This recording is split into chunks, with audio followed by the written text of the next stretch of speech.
And then when I saw and how electric it was and how different, I was like blown away. I was like, whoa.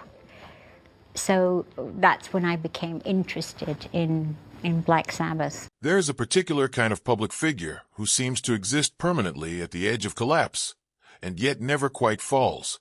Sharon Osbourne has spent more than 4 decades being exactly that person. She has survived cancer, violence, betrayal, public humiliation, and the slow unraveling of the life she spent decades constructing. But in the summer of 2026, with her husband gone and her own health suddenly in question, the question on everyone's mind is the same. How much more can one woman absorb? To understand where Sharon Osbourne is today, you have to go back to where she started, not as a celebrity, but as a daughter. Sharon Levy grew up in the orbit of her father, Don Arden, a British music manager whose reputation for intimidation and ruthlessness earned him the nickname, the Al Capone of pop. Arden managed some of the biggest names in rock during the 1960s and 70s, including Black Sabbath. It was through that world, loud, volatile, and entirely unglamorous behind closed doors, that Sharon first encountered Ozzy Osbourne. He was the band's unpredictable frontman, magnetic and chaotic in equal measure. She was a young woman who had grown up watching power wielded as a weapon. The combination would define the rest of her life. When Black Sabbath dismissed Ozzy in 1979 due to his increasingly erratic behavior and substance dependency, many assumed his career was finished. Sharon disagreed. She stepped in as his manager, a decision that was professional and personal in the same breath, and began rebuilding him from the ground up. She negotiated contracts, assembled musicians, restructured his public image, and pushed him back onto stages when his own instincts might have kept him off them. By 1982, the professional partnership had become a marriage. 3 children followed, Amy, Kelly, and Jack. And by the mid-1990s, Sharon had co-created Ozzfest, one of the most commercially successful touring metal festivals in American history. On paper, it looked like an extraordinary achievement.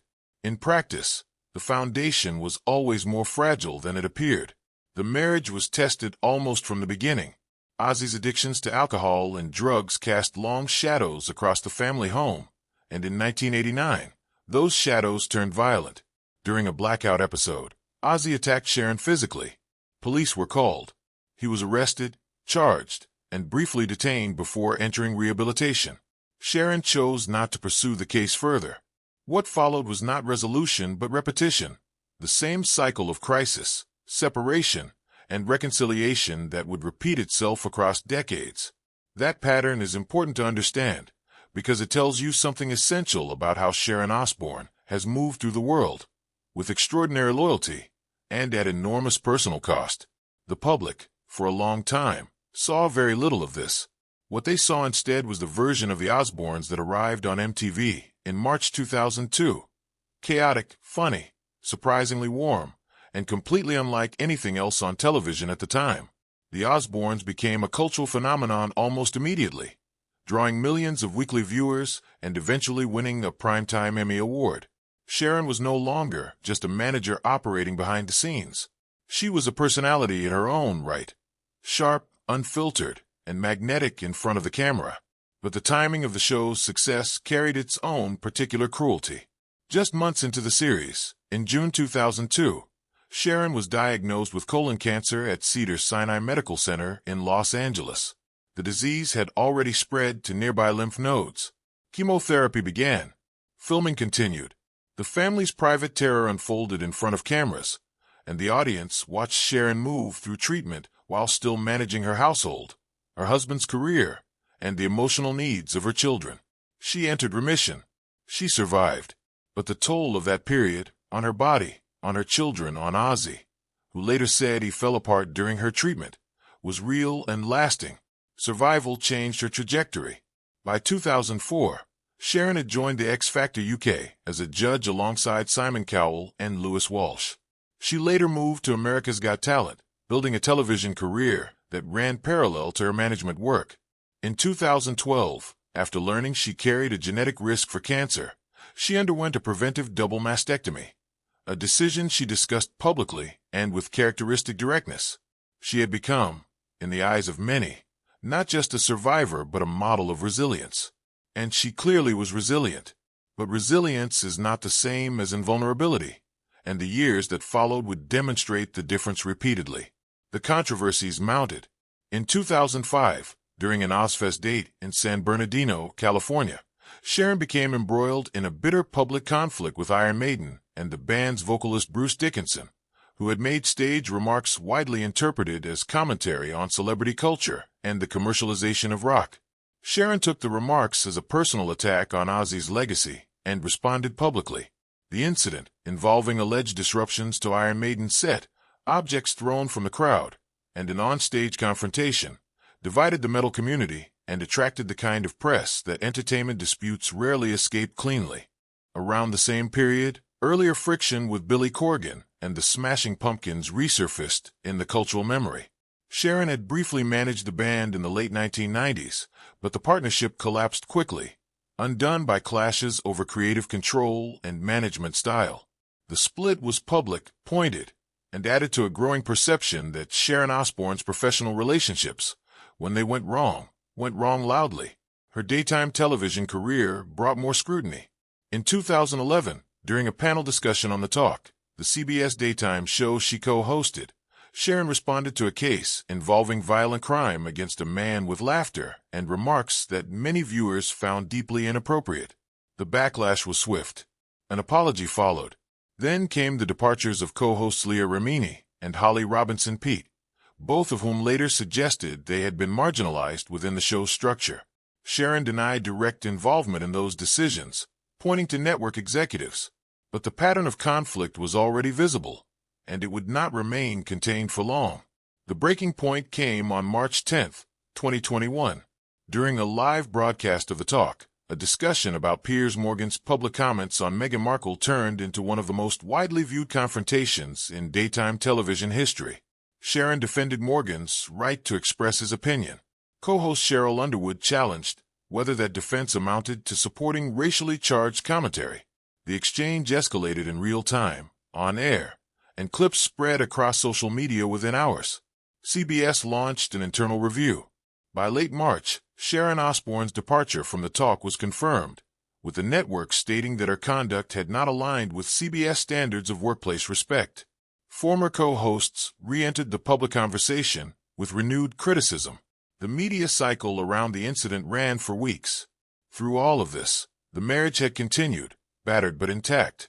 In 2016, Sharon discovered that Ozzy had been involved in a years-long affair with a Los Angeles hairstylist.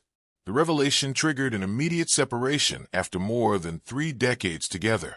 In interviews that followed, Sharon disclosed that the emotional aftermath had pushed her to a point where she had contemplated ending her own life, before finding the will to continue. It was among the most raw and unexpected disclosures of her public career, and it reframed the entire arc of her relationship with Ozzy as something far more psychologically costly than the outside world had understood. They reconciled within months. In 2017, they renewed their vows in Las Vegas. The pattern held, as it always had. Ozzy's health had been deteriorating visibly for years. A severe fall in 2019 aggravated injuries from an earlier ATV accident, leading to spinal surgeries and extended recovery. Then, in January 2020, Ozzy publicly confirmed a diagnosis of Parkinson's disease, a disclosure that reframed his physical struggles and placed a shadow over any expectation of continued touring. Multiple surgeries followed, infections, mobility setbacks. Sharon transitioned into a full-time caregiving role alongside her other commitments, managing his medical appointments, rehabilitation schedule, and public communications. The woman who had rebuilt his career in 1979 was now rebuilding his daily life, decade after decade, in form after form. Ozzy Osbourne died in July 2025. The loss landed at the center of a family and a public that had spent more than 40 years watching him survive. The tributes were enormous. The media coverage was sustained. And Sharon, the woman who had been beside him for nearly all of it, who had managed him, married him, forgiven him, nursed him, and built an empire alongside him, was suddenly navigating a world that no longer contained him. In the months that followed, the family worked to preserve his legacy through archival projects and, More controversially, discussions around a digital reconstruction project intended to recreate his voice and stage presence using artificial intelligence.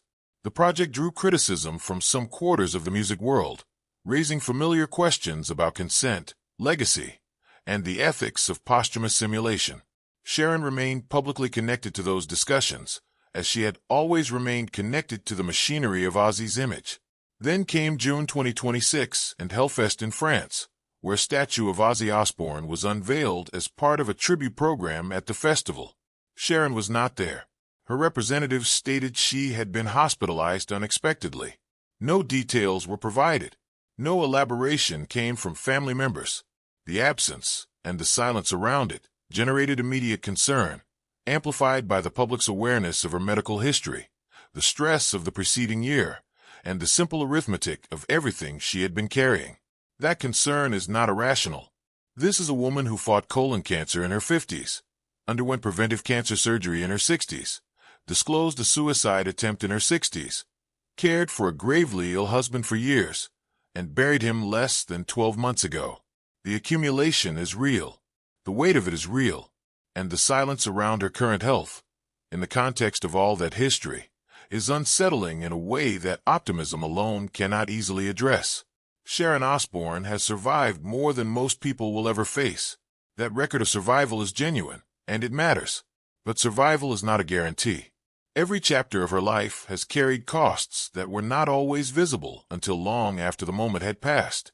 What those costs have added up to, in the summer of 2026, with the hospital stay unexplained and the world watching, remains unknown. And that uncertainty, for the first time in a very long time, feels genuinely difficult to argue away.